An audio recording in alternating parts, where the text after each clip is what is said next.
stellen. Ja, Jasper Faber, it's your stage. Thank you very much, Christian, and good morning to everybody. I hope you can see my presentation. I wasn't aware of what Silke was about to present, and I think there's much overlap in what we say, but I come to it from a slightly different angle.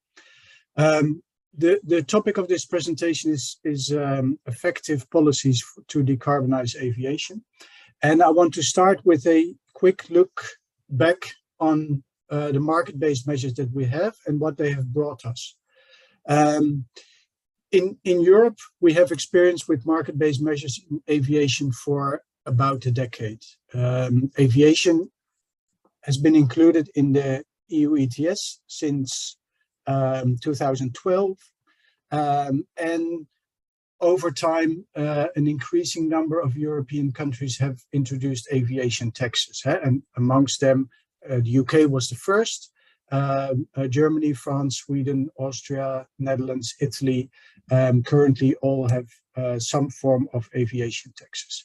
But as you see in this graph, which shows the CO2 emissions of aviation, and is also same graph that Silke showed, despite having these MBMs, the aviation emissions have continued to increase. Why is that the case? Well, if you look at the EU emission trading scheme, TNE made a good analysis 1.5 years ago, which showed that although the EU ETS has ensured that within the whole system, the CO2 emissions have been constrained, what has happened is that aviation emissions continue to grow and have grown considerably, while other emissions have decreased. So, in fact, aviation has paid for emission reductions in other sectors, but not cleaned up its own act. When we look at the other type of MBMs, ticket taxes, there is a Eurocontrol report, also about 1.5 years old, that provides an overview, and some of the the effects of aviation ticket taxes, and some of the graphs that they show give some confidence in the effectiveness of aviation taxes. For example, the German aviation tax on the right-hand top side was introduced in 2011. After that, emissions declined until 2013, but from 2013 onwards, they increased again. And actually, the decline in emissions between 2011 and 2013 was not specific for Germany, but had to do with an economic slowdown. So you cannot ascribe this reduction to the introduction of aviation taxes. The effect of aviation taxes is also clear in the Italian case, even more clear, where the tax was introduced in 2015. And as you can see, it may have dampened the growth of aviation a little bit, but it's hard to discern any impact on emissions from this simple graph. So what we learned from our history with MBMs in aviation is that the current MBMs at their current price level, and I emphasize current,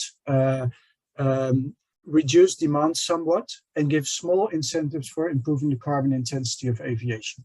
However, we would mislead ourselves if we put the trust in decarbonizing the sector in market-based measures.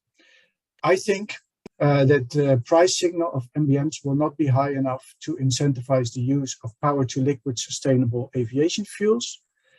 And Silke has already shown that the use of those type of fuels is essential for decarbonizing aviation.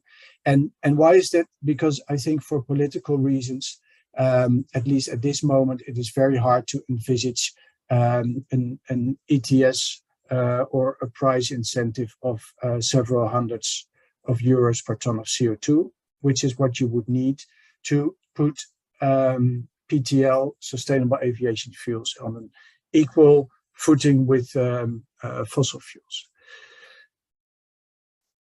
Therefore, but at the same time, it is clear, and that also was reinforced by Silke's presentation, and I'm sure that Martin Kamers will also emphasize that it is essential to start increasing the use of sustainable aviation fuels now, because it takes time to build up the supply chain and ramp up production when you want to have full decarbonization by 2050 and power the entire aviation sector by PTL SAFs. Therefore, innovative policies are needed to decarbonize aviation. And in view of the short timescale, command and control policies should be considered.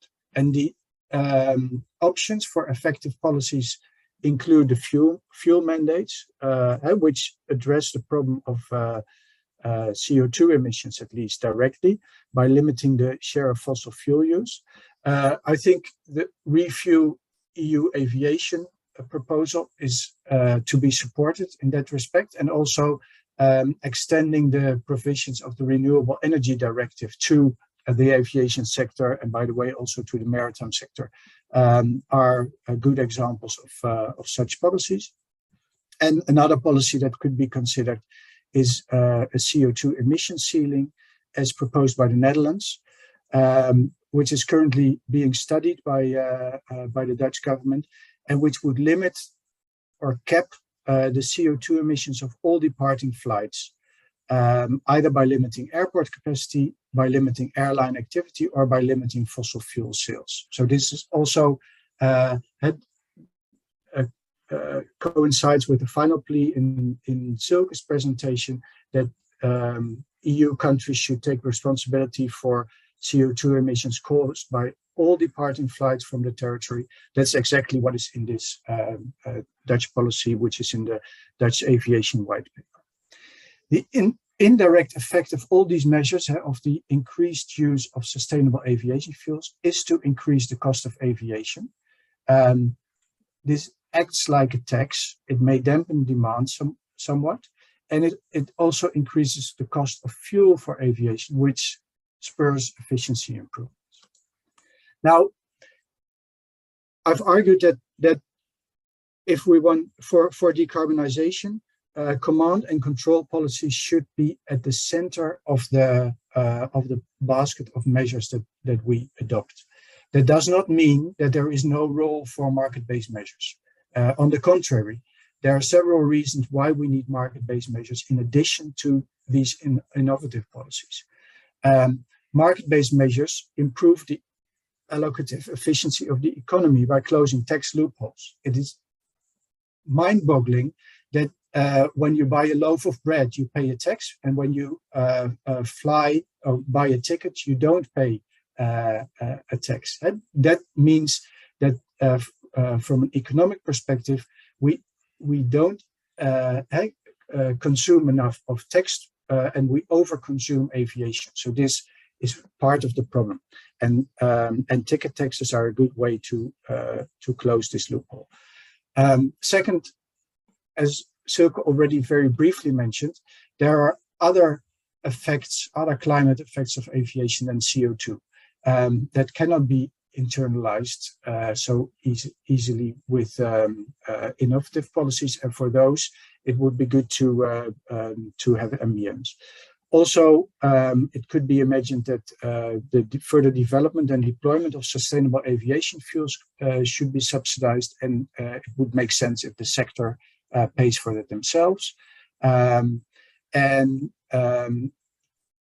We should also look beyond our borders, and I think developing countries, which currently have very low levels of aviation activities, should also be the focus of our help in making them transition to sustainable aviation fuels. After all, it is a global problem we're tackling here.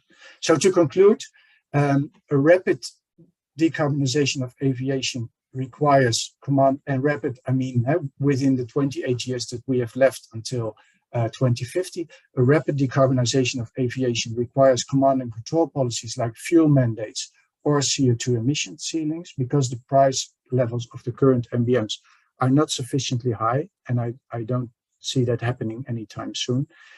MBMs like taxes and emission trading schemes have a supporting role by, amongst others, closing tax loopholes, internalizing other external costs of aviation, incentivizing efficiency improvements, and dampening demand. And on that note, I like to thank you for your attention. Jasper Faber, we say thank you to you for this great presentation. I would add one question. You said it's not possible for technological measures such as sustainable aviation fuels to be implemented overnight. So where do you see potentials for creating a short-term steering effect, and why is it important to implement market-based measures? Yeah, thank you for that question. To be very clear, I think the measures of mandating the use of PTL, sustainable aviation fuels, should be implemented now, because it takes so much time to build up the production capacity, and we cannot wait. So refuel aviation starts in 2025, and that is already, you could say, too late, but it's the earliest date possible, probably. So it is a good starting date, and we should definitely not postpone that. In the meantime, ticket taxes have a role to play, and what could also be considered is let's say a closed system where, on the one hand, you raise money with ticket taxes, and then use that to subsidize the additional cost of sustainable aviation fuels, and give a further incentive to their production and use. Jasper, there is another question from the auditorium. Where precisely do you see a necessity to fund research with public funding with sustainable aviation fuels?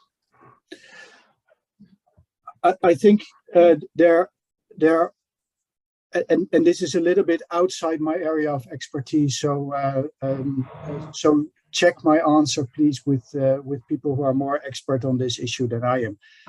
But as far as I can see, there are a few technical elements or technical processes that we will need in the end to produce these power-to-liquid sustainable aviation fuels that are not yet fully matured. And I'm thinking about direct air capture in particular.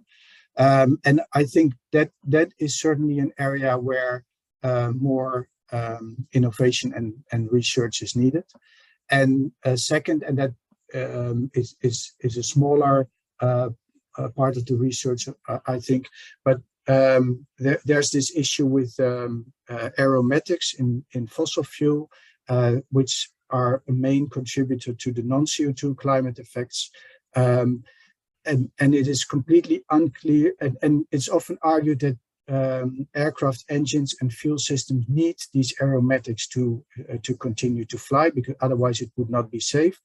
There are also reasons to believe that that claim is not entirely accurate, and that would be good also to investigate the merits of that claim, and whether aircraft and fuel systems could be designed that can operate safely without aromatics in the fuel. Because in the end, the PTL fuels that we will have will not contain any aromatics. Thanks a lot.